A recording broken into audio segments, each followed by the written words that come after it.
দুখৰজন মনে কাৰণ মনৰ সংস্কাৰে আশ্ৰয় কৰ্মগুণ ৰামদিষ্ট অচ্যুত বস্তু নপৰে মনত স্বৰূপ বিচাৰি জানা তিনি লোকত ৰজতম দুই গোটা গুণ পৰিহৰে যিটো মনে চিন্তন নকৰয় দেৱ হৰে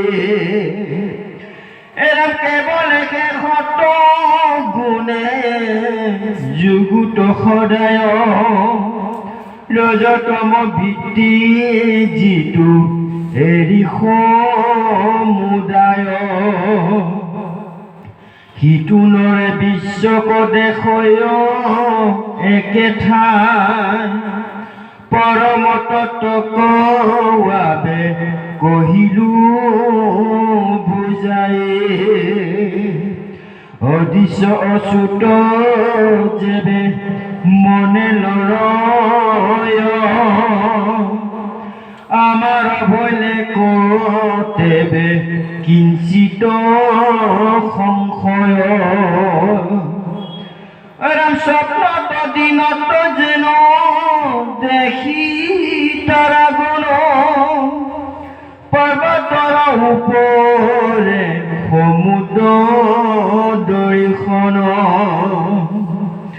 আপোনাৰ শিৰছেদ দেখয় আপুনি ইটো বিপৰীত দেখয় কোন গুণে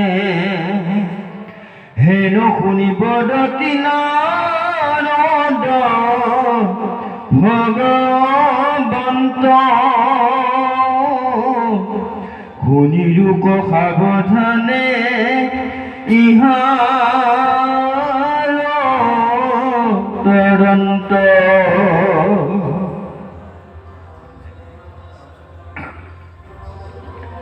আজি সমবেত হোৱা সমূহ গুৰু আৰু আই মাতৃসহ আপোনালোকৰ আজ্ঞা আজি সিয়ত লৈ দুজন পাঠাচাৰ্যই এই মহান শ্ৰীমদ ভাগৱত কীৰ্তন কৰা হৈছে। ইয়াতে কীৰ্তন কৰি যাওঁতে অনেক ভুল ত্ৰুটি হৈছে। সেয়ে সকলোখিনি ভুলক আপোনালোকে নিজৰ দাসত বুলি যেন ক্ষমা কৰি দিয়ে। এয়েহে আপোনালোকৰ শ্ৰীচৰণত কোটি কোটি প্ৰণাম। আৰু লগতে আপোনালোকে ইমান সময় ধৈৰ্য সহকাৰে বহি এই শ্ৰৱণ কৰিলে ইয়াতে আপোনালোককো আমি অশেষ ধন্যবাদ জনাওঁ। কৃষ্ণ। হে ৰাম তম গুণে নিদা দুখে পৰয় মনত ৰাতিৰান সত্যগণ দেখয় দিনত পৃথিৱীৰ সমুদ্ৰক পৰ্বত উপৰে নিদা দুখে কদাচিত দেখে কোনৰে ওরা জাগিয়া থাকতে কটু তৈল দিয়াতে স্বপ্নে দেখে তাকে আপু নারখি কাটে কৃষ্ণ শংকৰ গুৰু হৰি ৰাম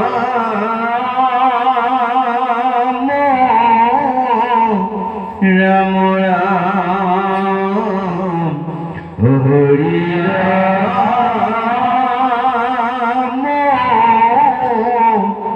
ৰাম ৰাম খুব তাত্ত্বিক কথাৰে নাৰদে বুজাই দিছে। আপুনি মই যিটো জন্ম পাইছোঁ, যোৱা জন্মত কি কি কৰ্ম কৰাৰ কাৰণে মানৱ জীৱন পালোঁ আৰু যে আমাৰ লগৰবোৰক বাদ দি আমি যে ভাগৱতমুখী হৈ গ'লো তাৰো কাৰণৰ কথা নাৰদে বুজাই দিছে। ভাগৱতমুখী হোৱাটো জীৱনৰ আটাইতকৈ ডাঙৰ সাধনা।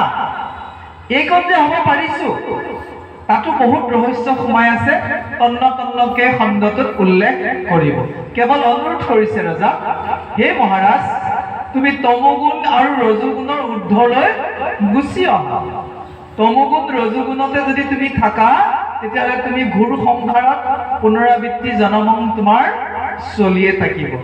কেতিয়াবা আমি সপোনতে কি কৰোঁ, আমাৰ নিজৰ মৃত্যু দেখা পাই যাওঁ বা কিবাহে আমাক খেদি আহিছে, তেতিয়া আমাৰ উশাহবোৰ ঘন ঘন হৈ যায়, ভৰি পিছল খাই যায়, ইত্যাদি ইত্যাদি হৈ যায়। সকলোবোৰ বৰ্ণনা ইয়াতে দিয়া আছে। কৈছে পৃথিৱীৰ সমুদ্ৰ পৰ্বত ওপৰে নিদ্ৰা দুখে কদাচিত দেখে কোনো নৰে। জাগিয়া থাকন্তে কতো তৈল দিয়া হাতে স্বপ্নে দেখে তাকে আপোনাৰো শিৰে কাটে। ধৰি লৈছো কোনোবা এজন মানুহক হাবি লৈ যাওঁতে বাঘে লৰুৱাই আছে সপোনতে। মানুহজনক কি গতি হ'ব বাৰু সপোনতে? জয় কৃষ্ণ, একদম উশাহ চুটি হৈ আহে। এই বেয়া সপোনবোৰো ভাল কৰিব পৰা মন্ত্ৰ এটা আছে, জানেনে বাৰু? আজি নকওঁ মই, ঠাণ্ডাত নেওচি যদি অহা সপ্তাহত আছে তেতিয়া দুঃস্বপ্ন সুস্বপ্ন কৰিব পৰা এটা মন্ত্ৰ আছে। ইয়াত লিখিছে দুঃস্বপ্নৰ বাবে। অৰ্থাৎ এজন মানুহ যদি ক্ষীৰচেন দেখা পায় কিমান ভয় লাগিব। কেতিয়াবা আমি বেয়া বেয়া সপোন দেখা পাওঁ নহয়, অকলে শুই থকা মানুহে জানিব। ওচৰৰ পাজত বেছি ঘৰ নাই, অকলে ডাঙৰ ঘৰ এটাত শুই আছে, বেয়া সপোন এটা দেখা পাই গ'ল, সেইজন মানুহে গম পায় নিশাৰ গভীৰতা কিমান। জয় কৃষ্ণ। কিন্তু আপুনি বিচনাতে খেপিয়ালে কোনোবা এজন আছে, ৰুমটোৰ সিখন বিচনাত কোনোবা শুই আছে, আপুনি সাহসী ব্যক্তি নহয়। নিৰ্জন ঘৰ এটাত ওচৰে পাজৰে মানুহ নোহোৱা, অকলে শুই আছে, মধ্যনিশা ভয়ংকৰ সপোন দেখিছে, ঠাণ্ডাটো আপোনাৰ গাৰ ঘাম বাহিৰ হৈছে, উশাহ ঘন ঘন হৈছে, খিৰিং কৰিলে জীৱ যাওঁ যাওঁ হৈ আছে, লাইনটোও নাই, টৰ্চটো আজিকালি নাই, মোবাইলটোৰ চাৰ্জ নাই, সিদিনাখন জানিব আপোনাৰ সাহস কিমান। জয় কৃষ্ণ। যদিহে ঠাণ্ডাত খেপখেপীয়া বৰষুণ পৰি আছে, যদিহে আপুনি গধূলি শুনিছিল অমুকৰ ঘৰত মানুহজনৰ মৃত্যু হ'ল, ডেড বডিটো নিব পৰা তাতে আছে, তেতিয়া গম পোৱা যাব আপোনাৰ সাহস। জয় কৃষ্ণ। সেই সময়ত দেখা দুঃস্বপ্নক সুস্বপ্ন কৰিব পাৰি। বেয়াটো ভাল কৰা এটা মন্ত্ৰ আছে, আমি অহা খণ্ডত তাক উচ্চাৰণ কৰিম, আজি উচ্চাৰণ নকৰোঁ। যা নহওক হে প্ৰভুসকল, আই মাতৃসকল, স্বপ্নৰ ওপৰত অহা সপ্তাহত কম বুলি কৈছোঁ বাৰু। যা নহওক আজি খণ্ডটো আৰু অকণমান আলোচনা কৰি দিছোঁ। প্ৰাচীন বৰ্হি ৰজাই দেহ ত্যাগ কৰিবলৈ প্ৰস্তুত হৈছে। হৰিণৰ কথা শুনি জীৱনৰ অনিশ্চয়তাৰ কথা ভাবি ৰজাই কৃষ্ণ চৰণত শৰণ লৈছে। নাৰদক কৈছে, হে নাৰদ মহাশয়, আপোনাৰ মুখৰ বাক্য শুনি ভাল লাগিল, জানিব বিচাৰিছোঁ কৰ্মৰ পৰিণতি কি।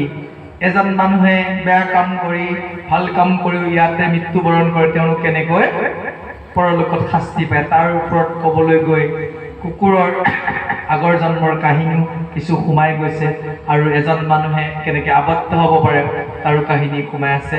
আৰু অহা সপ্তাহত আমি গম পাম দুঃস্বপ্ন কেনেকৈ সুস্বপ্নলৈ ৰূপান্তৰ কৰিব পৰা যায়। জয় কৃষ্ণ। হে প্ৰভুসকল, আই মাতৃসকল, ইমান শীতল সেমেকা সন্ধিয়াও আপোনালোকে একত্ৰিত হৈছে, ভালো লাগিছে। কিছু কিছু কষ্ট হ'লেও তাক কষ্ট বুলি অনুভৱ কৰা নাই। আপোনালোকৰ জীৱন কৃষ্ণ সংস্কৃতিৰে মহিমামণ্ডিত হওক, আপোনালোক আৰু এখোজ আধ্যাত্মিক যাত্ৰাত আগুৱাই যাওক, তাৰ কামনাৰে আজি উপনিষদৰ প্ৰাৰ্থনাৰে আমাৰ প্ৰবচন সামৰিছোঁ। সকলো সৰ্বে ভৱন্তু সুখিনঃ, সৰ্বে সন্তু নিৰাময়াঃ, সর্বে ভদ্রাণি পশ্যন্তু মা কশ্চিৎ দুঃখভাগ ভবেৎ। ওম শান্তি শান্তি শান্তি। জয় কৃষ্ণৰ জয়, জয় ভাগৱতৰ জয়, জয় ভাগৱত প্ৰেমীৰ জয়। জয় কৃষ্ণ। সকলোৱে যি জেগাতে আছে তাতে সেৱা নাই।